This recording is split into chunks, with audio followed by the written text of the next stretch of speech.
찬송가 180장 찬송드립니다. 찬송가 180장입니다.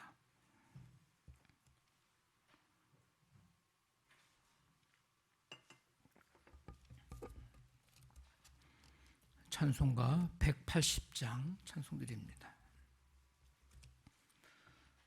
하나님의 나팔 소리 천지진동할 때에 예수 영광 중에 구름 타시고 천사들을 세계 만국 모든 곳에 보내어 구원받은 성도들을 모으리. 나팔 불 때 나의 이름, 나팔 불 때 나의 이름, 나팔 불 때 나의 이름, 부를 때에 잔치 참여하겠네. 무덤 속에 잠자는 자 그때 다시 일어나 영화로운 부활 승리 얻으리. 주가 택한 모든 성도 구름 타고 올라가 공중에서 주의 얼굴 뵈오리. 나팔 불 때 나의 이름, 나팔 불 때 나의 이름, 나팔 불 때 나의 이름, 부를 때에 잔치 참여하겠네. 주님 다시 오실 날을 우리 알 수 없으니 항상 기도하고 깨어 있어서 기쁨으로 보좌 앞에 우리 나가서도록 그때까지 참고 기다리겠네.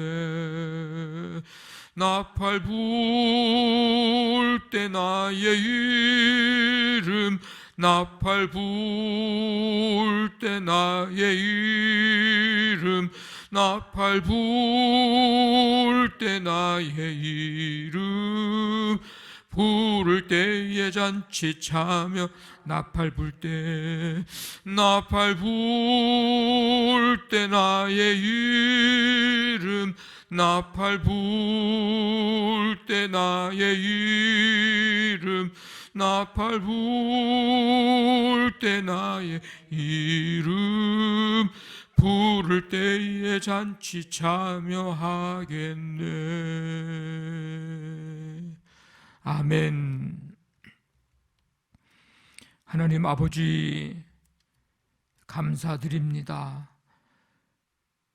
6월의 모든 삶의 순간순간마다 함께 해주시고 6월 마지막 제주 주일 예배 드릴 수 있는 은혜 베풀어 주심을 감사드립니다.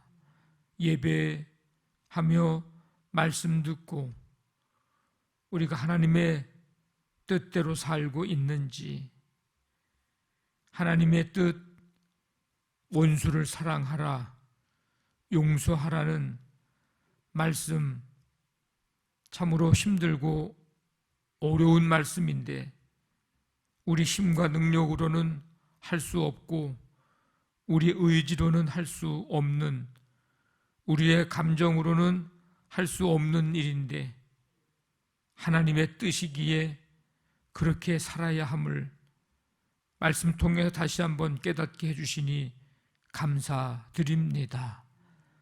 하나님의 용서, 하나님의 사랑, 예수님의 용서, 예수님의 사랑 우리에게 주시옵소서.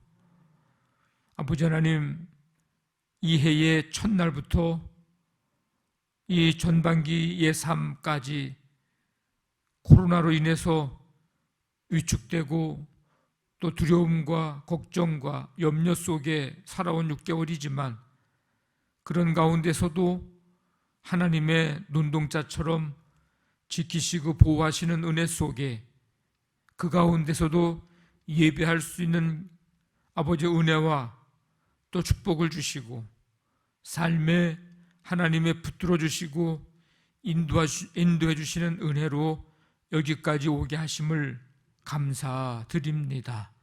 모든 것이 주님의 은혜였음을 고백하며 아버지 하나님, 이제 후반기를 또 새롭게 출발하고 이 한 해의 마지막 날까지 변함없는 하나님의 은혜 속에 거하고 하나님의 뜻대로 살아가는 우리 모두가 되도록 믿음과 은혜와 성령의 충만함으로 함께해 주시옵소서. 오늘도 하루의 삶을 주시니 감사합니다. 주께서 주시는 지혜와 믿음과 아버지 그 은혜 속에 오늘도 우리 삶의 모든 일들을 잘 감당하고 그리스도의 향기가 우리 가는 곳마다 나타나고 하나님, 우리 말과 생각과 행동으로 주께 영광 돌려드리는 하루가 되도록 인도해 주시옵소서. 아버지 하나님, 모든 삶에 하나님의 은혜를 부어주시고 위로부터 주시는 하나님의 평강으로 함께 해주시고 보는 것마다 하는 일마다 감사의 일들이 되고 감사의 조건들이 풍성해지고 그럼에도 불구하고 감사할 수 있는 아버지 삶이 되도록 우리에게 믿음의 눈을 허락해 주시옵소서. 연약한 성도들 치유의 은총 베푸시고 특별히 우리 자녀들을 기억해 주셔서 아버지 하나님, 주님께서 동행해 주시고 학업, 취업, 결혼, 직장, 시험, 군복무, 유학과 모든 삶의 과정 속에 넉넉히 감당하고 주님 손에 붙들려서 하나님과 사람들 앞에 귀중히 여김과 은총이 여김 받고 쓰임 받는 삶이 되도록 주님 인도해 주옵소서. 주께 모든 것 맡기오며 예수님의 이름으로 기도하옵나이다. 아멘. 누가복음 20장 27절부터 40절까지 우리 한 절씩 말씀 교독합니다. 누가복음 20장 27절부터 40절까지입니다. 부활이 없다고 주장하는 사두개인 중 어떤 이들이 와서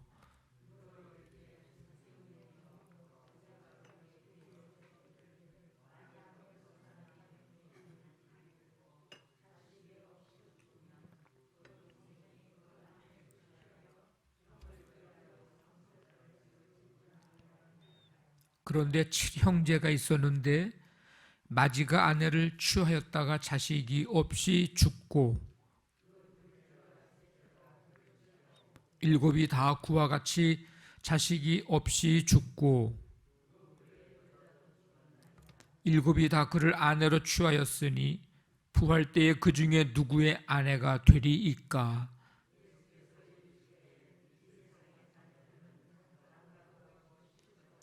저 세상과 및 죽은 자 가운데서 부활함을 얻기에 합당히 여김을 받은 자들은 장가가고 시집가는 일이 없으며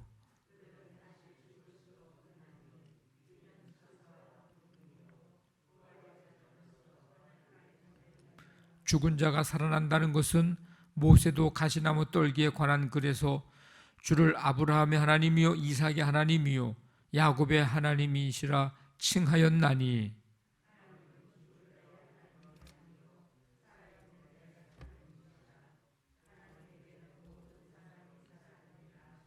서기관 중 어떤 이들이 말하되 선생님 잘 말씀하셨나이다 하니 그들은 아무것도 감히 더 물을 수 없음이더라. 아멘. 앞부분에서 이제 납세 논쟁을 벌인 후에 오늘 읽은 말씀에 계속되는 이제 다른 논쟁이 벌어집니다. 부활이 이제 그 큰 이슈였습니다. 이 논쟁도 백성 앞에서 예수님을 곤경에 빠뜨리려고 하는 의도로 이제 질문을 던지고 했습니다. 이 사두개인들 1세기 유대교 내에 아주 주요한 그런 분파 중에 이제 하나인데, 예루살렘 성전의 제의 그리고 모세 율법의 권위, 이거를 최우선적으로 받아들인 사람들이 이 사두개인들, 사두개파 사람들입니다. 대부분이 대제사장과 제사장들이 이제 이 사두개파의 구성원들이고, 바리새인들이 모세 율법에 대한 이전 시대의 다양한 그 구전 해석들을 한마디로 조상들의 전통이라고 하는 이름으로 이제 이 바리새인들은 그런 것들을 집대성한 반면에, 이 사두개인들은 모세 오경만을 인정하고 부활이나 천사의 존재를 믿지 않았던 사람들입니다. 그래서 오늘 27절에 첫 구절이 딱 뭐라고 시작합니까? 부활이 없다고 주장하는 사두개인 중, 이렇게 시작합니다. 이 사람들은 부활에 대한 믿음이 없는 사람들입니다. 그 중에 한 사람이 이제 예수님께 와서 신명기에 나와 있는 수혼법을 인용해서 이제 가상의 상황을 설정하고 그 상황에 수혼법을 어떻게 적용할 것인지를 이제 물었습니다. 선생님, 예수님한테 한 얘기예요. 모세가 우리에게 써주기를, 만일 어떤 사람의 형이 아내를 두고 자식이 없이 죽었는데, 그래서 그 동생이 그 아내를 취하여 이제 형을 위해서 상속자를 세울지니라 하였나이다. 이게 이제 신명기에 있는 말씀의 내용이죠. 그런데 칠형제가 있는데 마지가, 장남이 아내를 취하였다가 자식이 없이 죽었습니다. 둘째, 셋째, 그를 취해서 이제 7이 다 그렇게 했는데 자식이 없이 다 죽었습니다. 그래서 7형제는 자식이 없이 다 죽고, 그 아내로 형이 취했던 그 아내는 이제 혼자 남은 거죠, 말하자면. 그러면 부활 때에 그 중에 누구의 아내가 되리까? 이런 질문입니다. 아니, 부활도 믿지 않는 사람들이 뭘 부활 때에 얘기를 하느냐고요. 이 질문하는 그 시각 자체가 벌써 안 맞는 얘기지만, 어쨌든 간에 예수님을 공경에 빠뜨리려고, 책 잡으려고 이 질문을 합니다. 예수님 부활에 대해서 우리가 제대로 이거 한 건 했다. 아마 이 사람들은 이렇게 생각을 하고 이거에 대해서 질문을 못 하겠지. 그러고서 질문을 던진 겁니다. 인간의 지식과 논리 참 대단하죠. 우리 인간의 존재라고 하는 거 대단합니다. 그런데 그것들이 선한 일에 사용될 뿐만 아니라, 좋은 일에 인간에게 편리를 위해 쓰일 뿐만 아니라 좋죠, 그거는. 근데 주님을 책잡기 위해서도 사용이 되고 있다는 것을 오늘 이 사두개인들을 보면서 우리는 알게 됩니다. 근데 우리가 주님 앞에서 필요한 것은 오늘 이런 사두개인들과 같은 이런 식의 질문이나 논쟁이나 예수님을 책잡고 예수님에게서 뭘 허점을 발견하고 그러려고 하는 그런 모습, 그런 자세로 있는 거나 그런 것을 위해서 지식을 쓰거나 그런 것을 위해서 자기의 논리를 쓰는 게 아니고, 그런 자세가 아니라 주님을 향한 낮은 자세와 열린 마음이 우리에게 필요한 자세입니다. 여러분들이 하나님의 말씀을 읽고 듣고 배울 때 정말 궁금해서, 알고 싶어서, 몰라서 알아가려고, 어떻게 하면 더 주님을 바르게 알아서 바른 믿음을 가지려고 하는 그런 마음, 겸손한 자세죠. 열린 마음이죠. 그것을 위해서 여러분들의 지식도 동원하고 지혜도 동원하고 경험도 동원하고 하는 것은 바람직하지만 이렇게 해서 예수님에 대해서 뭔가를 좀 발견해서 잘못된 걸 발견해서 내가 뭔가를 좀 해보려고 그러다가 예수님을 제대로 믿게 된 사람들이 많다는 사실을 우리는 알아야 합니다. 항상 주님 앞에서 겸손함을 잃지 않기를, 하나님의 말씀 앞에서 겸손함을 잃지 않기를 간절히 바랍니다. 예수님은 이 사두개인들의 부활관을 이제 바로잡아 주십니다. 첫째 오류는 부활 후에도 결혼 제도가 그대로 유지된다고 가정한 것 자체가 첫째 오류.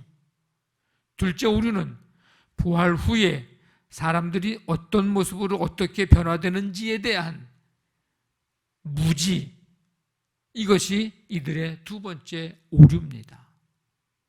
부활의 몸을 가진 사람들은 이 세상처럼 결혼하지 않습니다. 결혼할 필요도 없는 거예요. 부활한 사람들은 마치 천사처럼 돼서 이 세상의 정욕과는 전혀 무관한 존재가 되는 것, 이것을 이 사두개인들은 몰랐다는 것입니다.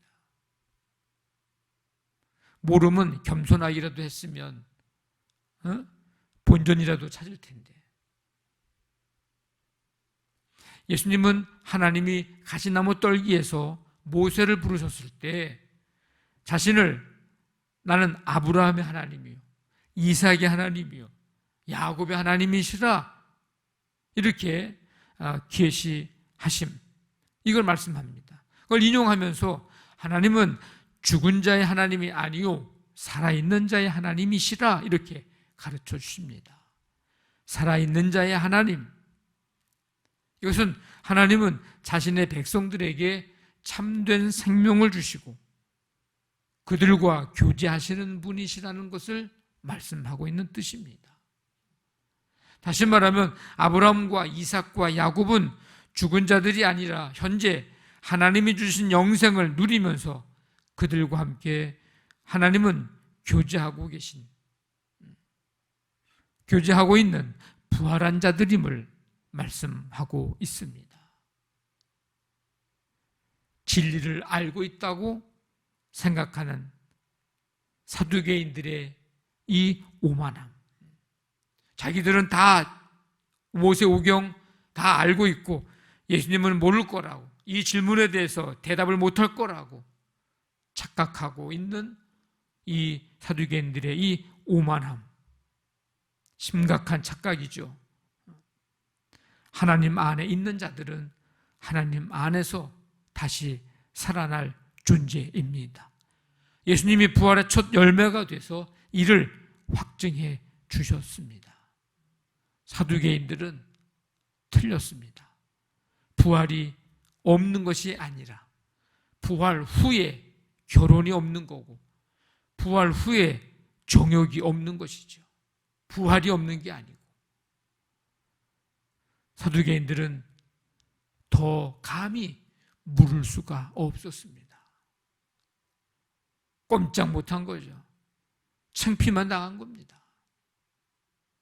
예수님의 지혜와 권위에 도전할 수가 없었던 것입니다. 누가 감히 예수님의 지혜와 권위에 도전할 수 있을까? 그럴 수 있는 사람은 아무도 없습니다. 부활은 확실한 약속입니다. 약속. 예수님의 죽음과 부활은 신앙에 흔들리지 않는 두 기둥입니다. 십자가의 죽음, 예수님의 부활. 끝까지 깨어서 이 믿음 지키고 그 영광 우리도 함께 누리는 이 축복이 있기를 주님의 이름으로 간절히 축원합니다. 아멘. 말씀 붙잡고 기도하시고 교회를 위해서 우리 이제 6월을 이제 보내고 또 7월을 맞이하는 요 한 주간입니다. 하나님의 은혜였습니다. 모든 것이 은혜였습니다. 그리고 이제 7월도 또 후반기도 하나님의 은혜로 분명히 우리를 인도하시고 우리를 주님께서 함께 해 주실 줄로 믿습니다. 하나님, 그런 이 한 주간 감사와 소망과 기대의 한 주간이 되게 해 주옵소서. 가정사업장, 직장, 자녀들 오늘도 하나님의 은혜 속에 거하고 치유의 은총, 이 나라 이 민족 북한 땅과 세계 열방까지 하나님 긍휼을 베푸시고 하나님 나라가 이루어지게 해 주옵소서. 코로나19를 다스려 주옵소서. 우리 시간에 함께 간절한 마음 가지고 함께 기도합니다. 하나님 아버지, 감사합니다. 주님의 은혜 속에 오늘도 우리에게 한날의 삶을 주시고 생명 주셔서 아버지 하나님 살아갈 수 있도록 함께 해주시니 감사합니다. 오늘도 깨어 믿음으로 사는 하루가 되게 도와주시고 하나님의 은혜 가운데 오늘도 우리 모두 성도들 품으시고 안으시며 인도해 주시기를 원합니다. 우리 한날의 모든 삶에 하나님 동행해 주시고 지금까지 하나님의 은혜로 살아왔음에 감사하면서 이제 새로운 달 또 후반기를 이제 맞이하고 출발해야 하는 이 한 주간 동안 하나님 그 은혜 하나님 허락하여 주시옵소서. 치유와 회복의 은혜 베푸시고 이 나라 이 민족까지 우리 북한 땅과 세계 열방에 하나님 나라 이루어지고 여전한 가운데 있는 코로나19 하나님 다스려 주시옵소서.